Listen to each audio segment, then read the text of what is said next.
What's good, everyone? OJ here. Welcome back to another video, and today we're going to be talking about everything that you guys need to know about Super Mario 3D All-Stars for the Nintendo Switch. Now, after the official announcement of it and the Super Mario 35th Anniversary Direct, there were some other articles that popped up talking about various different aspects of the game, or if you just didn't know what was going on with it, this is definitely the video to watch. Now, the first thing that we're going to do is get into the release of the game, its limited nature, and kind of what's going on there. So, Super Mario 3D All-Stars will include Super Mario 64, Super Mario Sunshine, and Super Mario Galaxy, and those are from the N64, GameCube, and Wii respectively. The games will be launching as a single package digitally and physically on September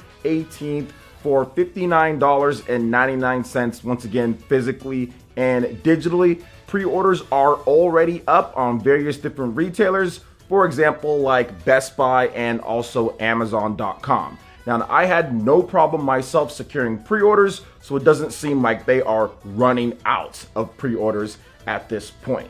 Now, another thing that I want to talk about here, guys, is the limited release of the game. So the game will be available from when you can obviously pre-order it from right now all the way till approximately March 31st, according to Nintendo. Now, the limited release has kind of, I would say, pissed off, maybe that's the word for it, made people angry for a number of different fans out there, but we'll get to that at the very end in terms of what's going on with the limited release. But it does seem like Nintendo is treated this as a very special release for people who do currently have a Nintendo Switch and are planning on buying this collection. Now, let's go ahead and get into some of the other information about this game. Now, the file size will be a nice 4.8 gigabytes, so it's not going to take up much space on your Nintendo Switch flash memory or on a SD card. So if you're going to pre-download the game, rest assured there will be a small file size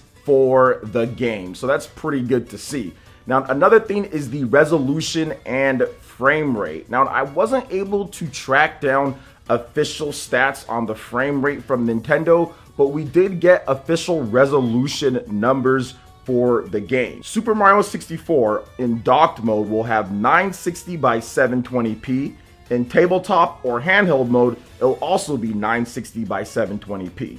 Super Mario Sunshine in TV docked mode will be 920 by 1080p. And in tabletop/handheld mode, it'll be 1280 by 720p. Super Mario Galaxy in docked mode will be 920 by 1080p.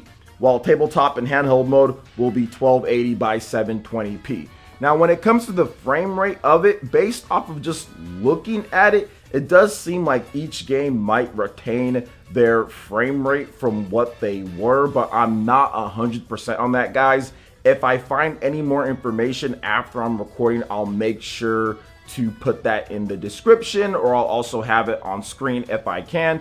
But it did seem from what I just saw that at least Galaxy is running at 60 from what I saw. And if it's not 60, it's the smoothest 30 that I've ever seen in my life. So that's definitely good because Galaxy just looks amazing. The design and everything is so good. So resolution wise, it obviously looks a lot better than what you played it back on your Wii. And of course, when it comes to the game itself, it still holds up all of these years later. Now, let's talk about the controller support and what you can expect from Nintendo on that front. So you'll be able to use the Pro Controller for all three games, Mario 64, also for Sunshine, and for Super Mario Galaxy. Now, this was a little bit tricky when it comes to what Nintendo stated, how you'll be able to use the controller. So you will be able to use pointer support if you're having to split analog for Mario Galaxy, for example. You'll be able to use the Joy-Cons. You can pass it over to someone else in the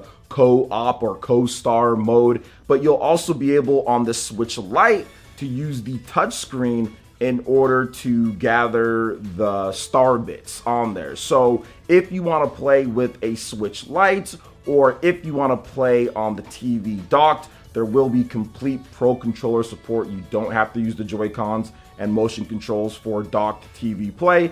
And on the Switch Lite, you don't have to have like a Joy-Con ready to go or something else like that. Now, unfortunately for Super Mario Sunshine on the GameCube, there will be no GameCube controller support, which is very unfortunate because of the way that FLUDD worked in that game. I know a lot of people were maybe looking forward to having that game controller support because there are some games on the Nintendo Switch that have native GameCube support, like for example Grid and also Super Smash Bros. Ultimate. So it's unfortunate that they weren't able to get that controller support in there. Now, last but definitely not least, let's talk about the limited release of the game and kind of how this works compared to what Nintendo's done before. I think we have a lot of people that forget some of the other stuff. So if we go back to the 25th anniversary, very similar to what happened there in terms of what Nintendo did with the Mario Anniversary Collection, where they put like those ROMs, basically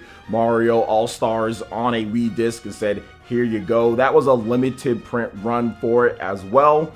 They just didn't tell anybody this time for it. So this time they're actually letting us know.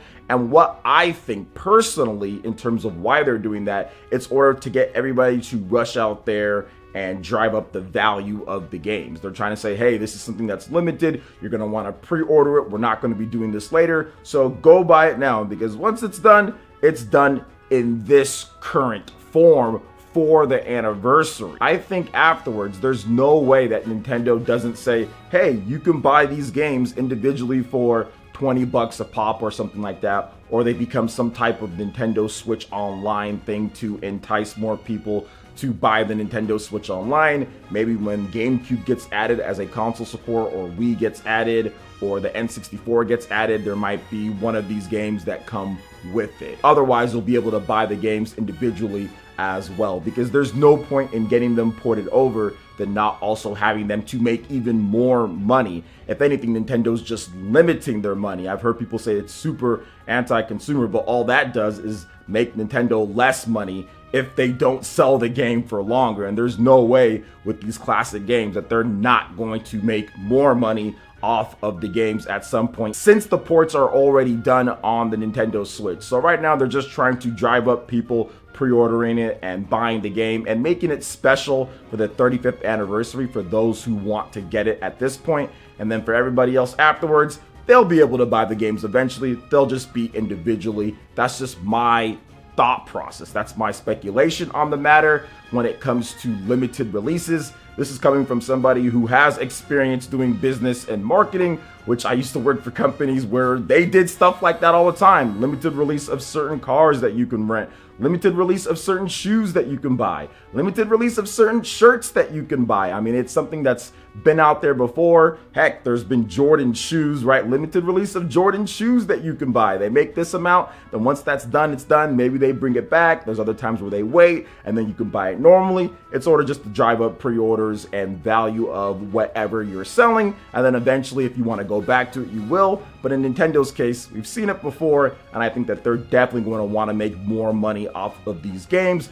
but they're definitely trying to make it special for those who actually buy it. Now, one thing I do think that they're going to do with it afterwards, when they do eventually go on sale later, is that it's not going to come with like the music stuff that's in there, right? Like if you have Super Mario 3D All-Stars, the collection on the digital version or the physical one, it comes with all the music from the games. I don't think when they have it to where it's going to be individual that they're going to get that, which is another cool thing about the collection and the packaging and everything, is that you do get that music player with all of the music on there. So they're making it special for the 35th anniversary and those who support it while the 35th anniversary is a thing and while it's popular, whatever the case is. Now, that's not to say that I think that they should be doing that all the time. So I'm not trying to sit there and say that it's okay or you can't be angry or anything like that. You guys can get upset with it or you guys can be mad or whatever. But I've had a lot of people tell me that it makes no sense. And I'm looking at it from a business perspective and I'm like, no, it actually makes perfect sense. You know why? Because so many people went out there and pre-ordered it today. Like they literally went out there and pre-ordered. They complained about it not being this or that, and then they pre-ordered it. Like, oh, well, I better pre-order it because it's going to be available for this amount of months. So Yeah, it makes sense to me based off of business. Doesn't mean that I like it. I'm just explaining to it in terms of that when it comes to the business. Now, another little thing that I do want to mention, which I probably should have talked about with the resolution stuff, and that is the graphics have been cleaned up just a little bit on the games. So Super Mario 64, for example, based off of a Game Explain video that I watched, the link in the description, they actually cleaned up a little bit of it. So there are some improved textures here and there, at least with Super Mario 64. So that's pretty cool as well. So that's pretty much everything that you guys need to know about Super Mario 3D All-Stars at this point. And if there's any other information, just make sure you stay locked right here on PlayerEssence. Subscribe, hit that like button, all that good stuff, just so you can get the latest news on Super Mario 3D All-Stars, because we're going to be covering this game quite a bit. So what do you guys think? Let me know in the comment section below. All right, guys, that wraps it up for this video here. Check out the link in the description below. Follow us on Twitter for all the latest updates. Also, make sure you like, comment, and subscribe, and share this video if you can. Thank you guys so much for watching, and we'll catch you for the next one. Peace.